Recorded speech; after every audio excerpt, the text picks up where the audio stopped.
जय गुरुदेव। संतों का परिचय। संत धर्मदास।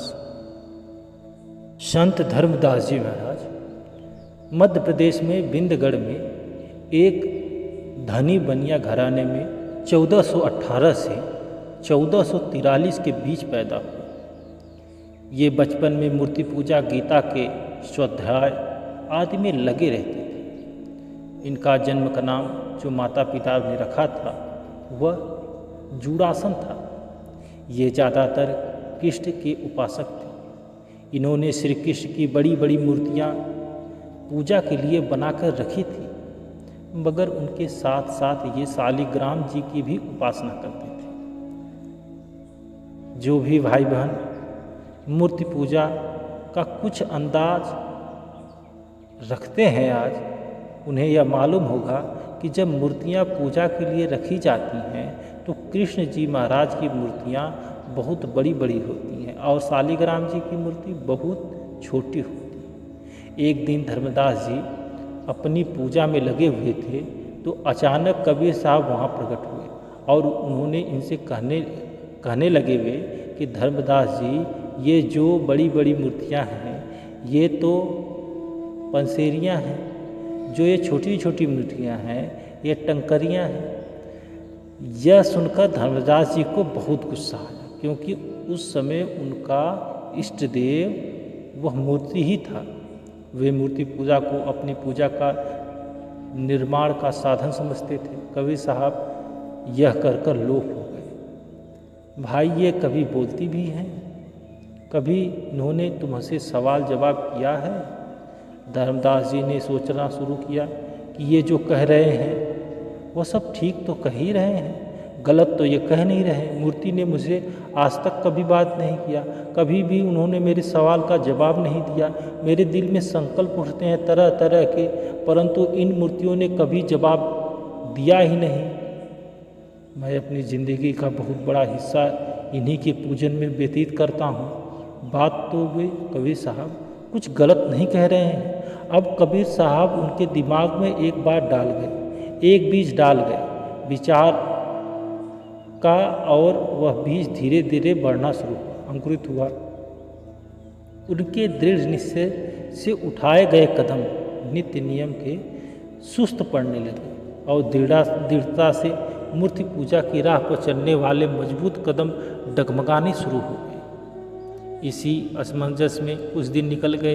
एक दिन ऐसा संजोग हुआ कि धर्मदास जी अपने आंगन में बैठे हुए थे। उनके साथ उनकी धर्मपत्नी भी थी, जिन्हें आमना या आमन के नाम से याद किया जाता है।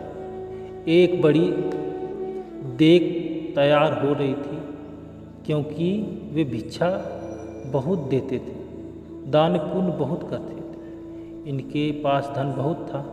अचानक कबीर साहब फिर वहाँ प्रकट हो गए और कहा, धर्मदास, तुम तो बड़े पापी हो। अब देखिए, एक पतिव्रता स्त्री अपने पति के बारे में ऐसी बात सुनना पसंद नहीं करती, मगर हमारी जो सभ्यता है वह हमें यह सिखाती है कि जब कोई महापुरुष आए और वह पति से बात कर रहे हैं तो पत्नी दखल नहीं देना चाहती। मगर उसे रुपये का घमंड था तो वो इस बात को बर्दाश्त न कर सकी। उसने तुरंत ही जवाब दिया कि जो मेरे पतिदेव को पापी कहता है वह खुद पापी है।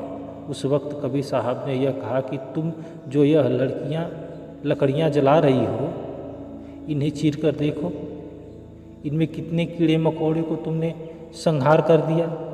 यह कहकर कबीर साहब फिर लोप हो गए। अब चूँकि पहली बात भी अभी तक धर्मदास के दिल में खटक रही थी कि ये जो पसेरियाँ और छटंकियाँ हैं, ये जो मूर्तियाँ हैं, ये मेरे बात का जवाब नहीं देती हैं, तो उन्होंने इनकी बात आजमा कर देखनी चाहिए। जब उन्होंने लकड़ी फाड़ी, उसमें से लाखों कीड़े मकोड़े मिले। इन्हें बहुत परेशानी हुई, बड़ा पछतावा हुआ कि मेरे हाथों से महापुरुष निकल गए। इन्होंने अपनी धर्मपत्नी आमना पर बरसना शुरू कर दिया कि तुझे जरा अक्ल नहीं, अगर तूने यह नहीं कहा होता जो मेरे पति को पापी कहता है वह खुद पापी है, अगर तूने हमारी सभ्यता का ख्याल रखा होता तो वे महापुरुष कभी नहीं जाते और मेरे जीवन को आदर्श कर जाते। मगर पत्नी को रुपये का घमंड था। वैसे ही नारी अगर रूपवंती हो तो प्रभु ने उसने हुस्न दिया हो और दौलत से माला माल करे तो वह अपने सातवें आसमान पर उड़ती है। उसने फौरन ये कह दिया कि जहाँ गुड़ होता है वहाँ मक्खियाँ आती हैं। हमारे पास तो 14 करोड़ रुपए हैं। चलो संत समागम करें, ब्रह्म भोज करें, जहाँ भी हो वह संत पहुँच जाएगा।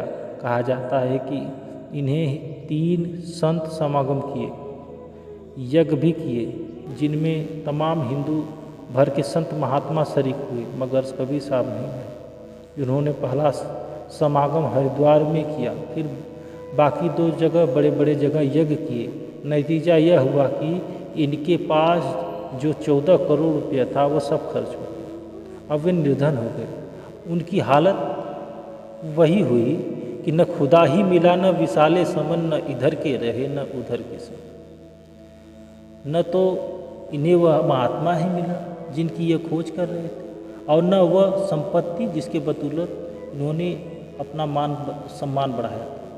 तो वे बड़े दुखी हुए, बड़ी विहल अवस्था में देर तक सोचते रहे और आखिर में इस नतीजे पहुँचे कि अब तो हमारी निजात का एक ही रास्ता है और वह है आत्महत्या। ऐसे जीवन का क्या फ़ायदा जिसमें ज़िंदगी का इष्ट ही न मिले। इन्होंने सोचा कि दरिया के इस तरफ तो कोई इन्हें आत्महत्या करने नहीं देगा। वे इतने अमीर थे और इतने बड़े दानी थे कि हर आदमी ने जानता पहचानता था। तो उन्होंने सोचा कि दरिया की इस ओर हमारी जो आत्महत्या की कोशिश होगी वह सफल नहीं होगी, इसलिए दरिया के दूसरी तरफ चले और दूर जाकर छलांग लगाई। इन्होंने दरिया पार किया, दूसरी ओर पहुँचे, बस्ती के बहुत दूर चले गए। जब वे छलांग लगाने गए तो कबीर साहब वहाँ खड़े थे। वे सामने आ गए। वह इष्ट जिसकी बरसों से तलाश कर रहे थे, जिसके लिए इनका दिल तड़प रहा था, जिसके इंतजार में इनकी आंखें बेचैन हो रही थी, वे इष्ट देव आए। उनके चरणों में इन्होंने अपना सिर रख दिया और बहुत रोए और कहा, महाराज जी आप पहले आते तो मैं आपको की सेवा में कुछ करता, कुछ धन में सेवा में देता। मेरे शरीर में शक्ति थी, मैं अपने तन से सेवा करता, मगर ऐसा वक्त में आप आए हैं मेरे पास। मेरी हालत बड़ी लाचारी, बड़ी बेचारगी की है। अब मैं निर्धन हूँ, फ़कीर हूँ, अब मैं आपकी कोई सेवा नहीं कर सकता।